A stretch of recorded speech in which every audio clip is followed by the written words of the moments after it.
Whoa. How on earth can you say that, Law? Esteban change, it's impossible. Look, I get it. Right now, it seems just as unlikely as Max Verstappen taking a look at a sim rig and going, no thanks, I'm good. However, after finding out what we did during the implosion of Alpine, I think it's about time that we just take a step back from all of the Ocon hate and just think about the entire situation. I do think one facet that we can all agree on is that Ocon's time in F1 has been riddled with controversy, as well as picking fights with very notable drivers with massive fan bases. You anger the likes of Checo fans, Alonso fans, Verstappen fans, Gasly fans. Oh, if you're trying to speedrun how to lose friends and irritate people, mission accomplished, Esteban, good job. And that's partly why I think the F1 community has condemned Ocon so much and has shown little desire to try and change that sentiment. And to be fair here, Esteban really hasn't helped his case in his own right in recent years either.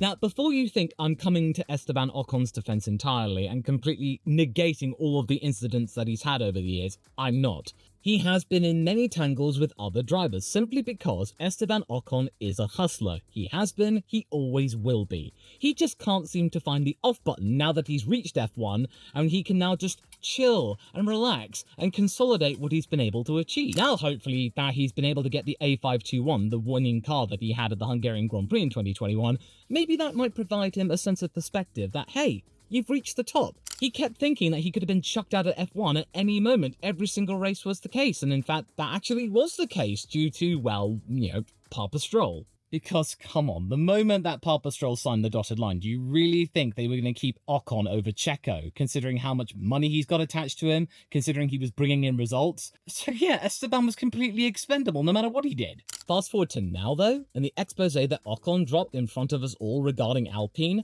and the fact that the team didn't really deny any of it, seriously gave me pause for thought, and that maybe the move to Haas could be the thing that he needs. Be the lead driver de facto, and be teammates with a rookie.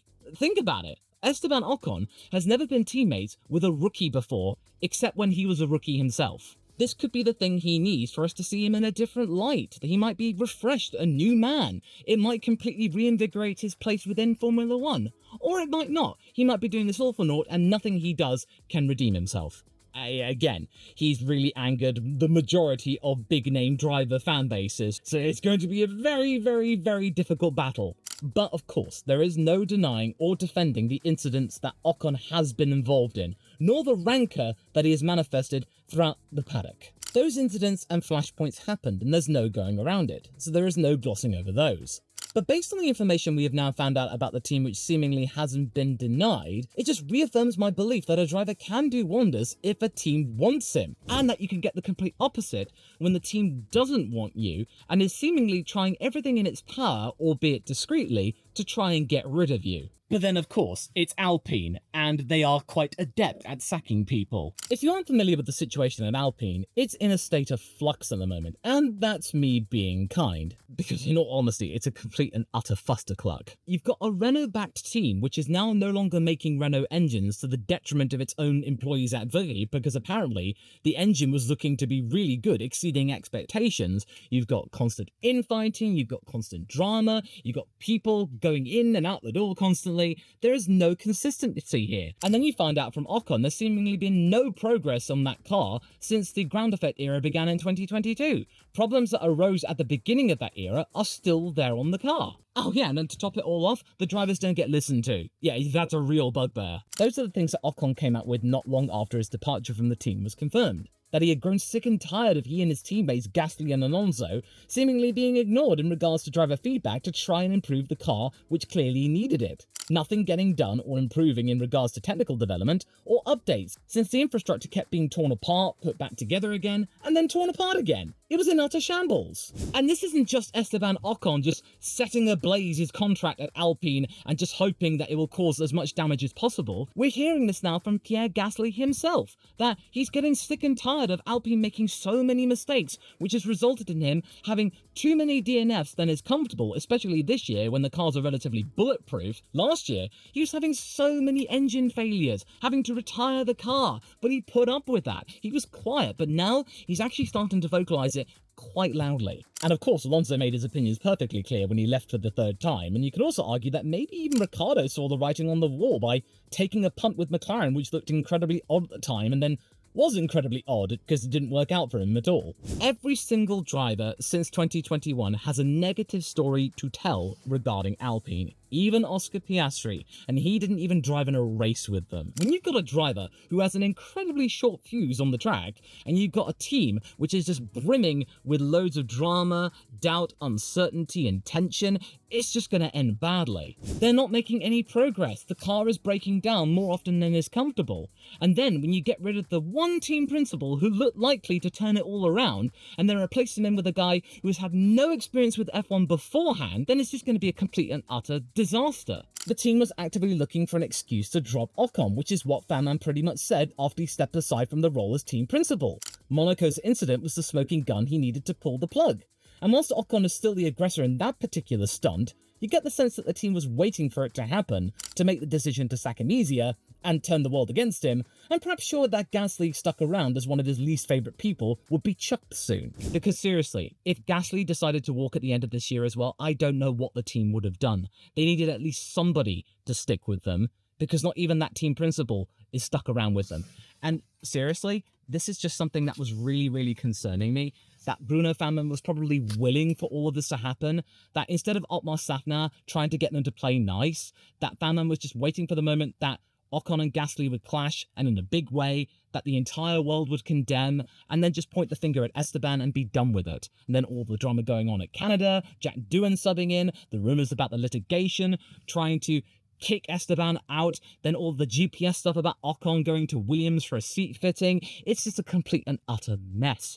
Do you really think a driver is going to thrive in that kind of working environment? Again, I am so glad my boy got out of there. Mark Webber and he saw the writing on the wall. Alonso saw the writing on the wall. But one more dig at Fanman. I can't think of a less effective team principal in recent years. It's absolutely crazy. What more did he offer to that team other than just a big stash of pink slips? I liken the current situation at Alpine to my wife's vegetable patch. We're trying to grow our own veggies and doing everything possible to give them the best chance possible to grow. She got everything ready to go, and then the slugs come in overnight and eat everything. Yes, it's a little bit of a weird analogy, but it's the most valid and relevant one I can think of at the moment. And you get the feeling that Otmar was working on something pretty solid while he was the team principal. But then the Alpine management of Laurent Rossi and Luca Di Meo and the Renault higher-ups as well were just not willing to wait any longer and kicked him out only to replace him with someone with no prior F1 experience and sought to utterly change everything, setting things back months. And as a consequence, it does make things pretty juicy whenever Otmar Szafnauer speaks. Whenever people ask him questions, of course they're going to ask him about Alpine. And Aston Martin in a way, because he was the team principal there as well. And oh yes, Szafnauer is more than happy to kick Alpine when it's down. Oh boy, do you want to hear what he said now? He talked about how many key senior people he worked with at Alpine are quitting, or the guys he had convinced to come to the UK to work for Alpine originally are now completely shunning it and going somewhere else. And then you hear about all of the stuff going on between Williams and Alpine, that Alpine are quibbling the amount of gardening leave that Williams-bound employees have to do, and it's irritating James because he doesn't know when they can start. And then going back to Szafnauer again, he boiled this all down to the atmosphere and team culture being the main issue there, in why key senior personnel are leaving to go find better jobs at other teams. I agree with that notion completely. It's as clear as day. The attitude and atmosphere at Alpine right now clearly stinks. I seriously hope that Briatore and Oliver Oakes, that's the new team principal of Alpine, what's set up High-Tech GP now in it, can either fix the team to make it a competent outfit once more, or maybe prepare it for sale in order to justify its 2023 valuation of like $1.1 billion or something, because right now, it ain't worth that. Okay, Law, what's your point about all of this? Are you trying to make us like Esteban Ocon and completely forget about all of the stuff that he has done? No. I'm not trying to do that at all. Like I said at the beginning of the video, you can't deny or ignore any of that. What is done is done. Ocon did all of that, and it really didn't help his cause. And this is where I think things get really wild here, is that I think the reason why they brought in Gasly, I think the higher-ups, and they actually greenlit the move that Otmar wanted to do, was to try and see if Gasly would eventually make Ocon flip that coin and make him either leave or prompt him into a mistake or a big gaffe, and then just because I can, to quote a classic soap opera line, they could just say to Esteban, "Get out of my my pub! And if that turns out to be a case, that is really downing on Pierre. And I'm not downing on Pierre. I rate him highly as a driver and team leader, and how he was able to carry AlphaTauri for all of those years, albeit not through lack of choice. It was admirable. Do I think he could be the one to help turn things around at Alpine, that he can actually be patient and put up with all of the stuff that's going on at the moment? Possibly. I don't think he can make things worse. He's doing the best that he can. But like I just mentioned, he is losing patience when it comes to Alpine making mistakes because it is affecting his bottom line in trying to score points. He can't really do much, and it's going to make his stock drop even more. So if the time comes for him to leave Alpine, no other team will take him because they'll just look at the results at Alpine and they'll just go, ugh. It all depends on whether or not Alpine chooses to apply itself, which is exactly what is happening at Haas right now and is one of the feel-good stories of the season. And maybe the team choosing Ocon could be the next phase of their regeneration coming to life, as well as the complete regeneration of Ocon's career. I think a very important thing to consider in all of this is that both Haas and Ocon suffer from stereotypes and an unfavourable historical perception, which they are quite keen to eschew themselves of. I think it's quite obvious that the brand new Haas team principal, the upgraded head of engineering Ayao Komatsu, is trying to purge every last trace possible of Gunther Steinerism throughout that entire team. Its usefulness completely ran out in 2023. Not even Drive to Survive could try and hype up Steiner in a way to make him look funny or appealing or somewhat charismatic. There was really not much to go on. 2023 for Haas was just sad. Sure, they had security in a title sponsor, but even that was a little bit lame and boring, at least in terms of the entertainment factor of Formula 1, because there was no drama attached to it.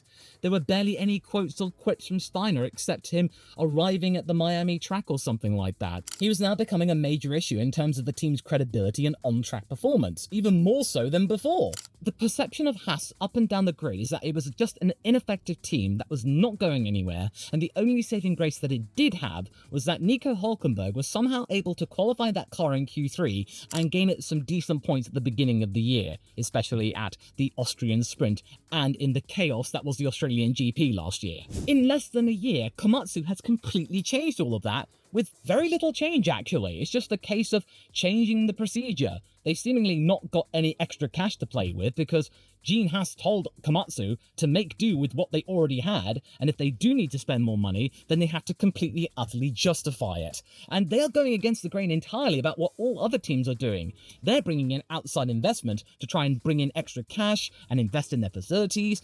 Haas aren't doing that. Gene basically told Ayo, hey, just be more efficient with what you already have and that'll do. And then if you want to, I do have some cash. And then he's obviously sold some stakes in his NASCAR operation, so that might free up some more money, but that's besides the point. Again, Nico is a major factor in all of this uptick in performance, him being able to bring the results to the team, as well as being extremely frank at the back end of last year as well. And that resulted in the team now being 7th place in the Constructors, and not having to look behind them in case somebody else is going to catch them up. It's a real luxury to have, and if things go really well, Haas could maybe look to 6th place in the Constructors. As a result, more and more people are looking at Haas in a more favourable manner, which is very important considering that Andretti is knocking around, wanting to be seen as the legit American team, and now Haas is trying to do the same thing, and then F1 can go, well, we already have an American team, so there you go. We don't need you, Andretti, so meh. So therefore, people were up in arms about them signing Ocon, thinking that, oh, this will be terrible for them, it'll ruin their good streak, he'll crush Oliver Behrman next year and generally be an absolute pest and an awful human being. Admittedly, I was quite surprised myself when I found out that my wacky prediction of Esteban going to Haas to partner Behrman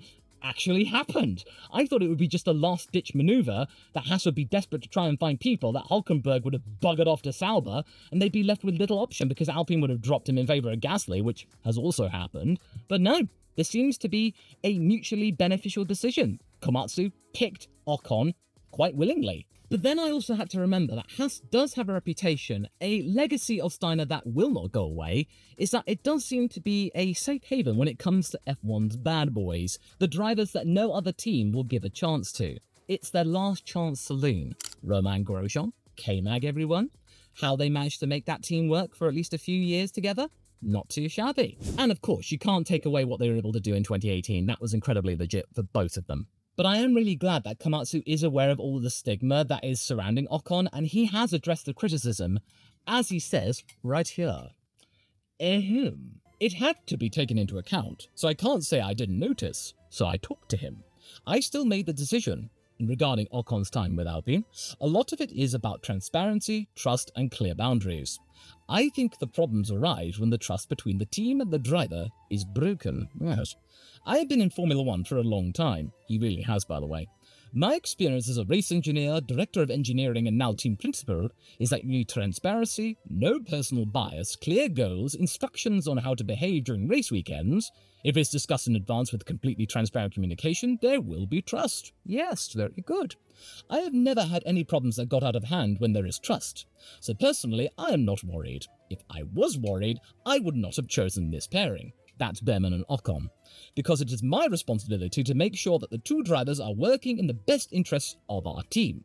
I have no doubt that Esteban and Ollie will do that. That is a very honest analysis, and it proves that Komatsu didn't take this decision lightly. He is very right in taking the matter of the drivers seriously, and immediately Esteban is getting something he wasn't getting at Alpine, and that is to be heard and to be valued for what he is, a driver. And a quick one at that. He is a quick driver when you just simply look at the numbers and not look at the man. When you look at the head-to-head this year at Alpine, even though the team is dead set against him and has now finally gotten their wish of getting rid of him, he is the better driver when it comes to qualifying results and race results. Even if the points tally is stacked slightly in the favour of Gasly, the head-to-heads just simply state for themselves. Ocon has been ahead in terms of lap count more than Gasly. And I think that will be helped toward the end of the year in a team environment where both parties know that the end is fast approaching. Knowing there is an endpoint coming will hopefully mean the team spent their last time together yielding a couple more good results and maybe leaving on better terms than it would have been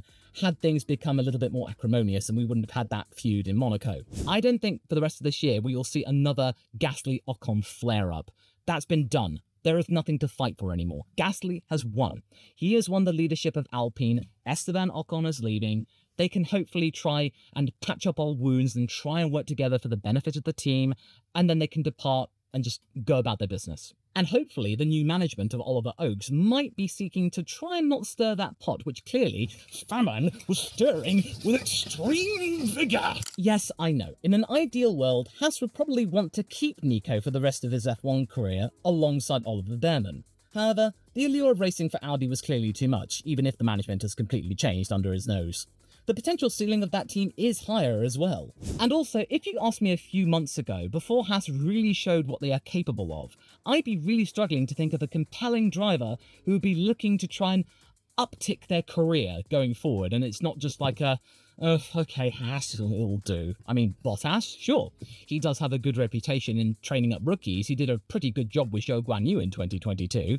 But what are you getting, really? All you're getting right now is a meme driver who used to be pretty good, and his Q3 performances at Mercedes cannot be denied, but he's really struggled to try and show what he can actually bring to a team in the last couple of years, because Alfa Romeo and Sauber, they've really not helped his cause, so therefore it's just really diminished what little reputation he had left post-Mercedes. Bring in Zhou? Well, they would have just reverted to type back in the day of just bringing in paid drivers, what with Mazepin and all of that Uralkali money. Well, thankfully, Komatsu actually shot that down and said, no, we don't need paid driver money. We are quite comfortable, thank you very much. And that filled me with so much pride and happiness and hope that Haas are not strapped for cash anymore. Thank goodness. Could they have kept Magnussen around for one more year? Well, what would be left to gain? What more could they actually learn from this relationship? And again, they are trying to purge as much of Steiner's presence as possible.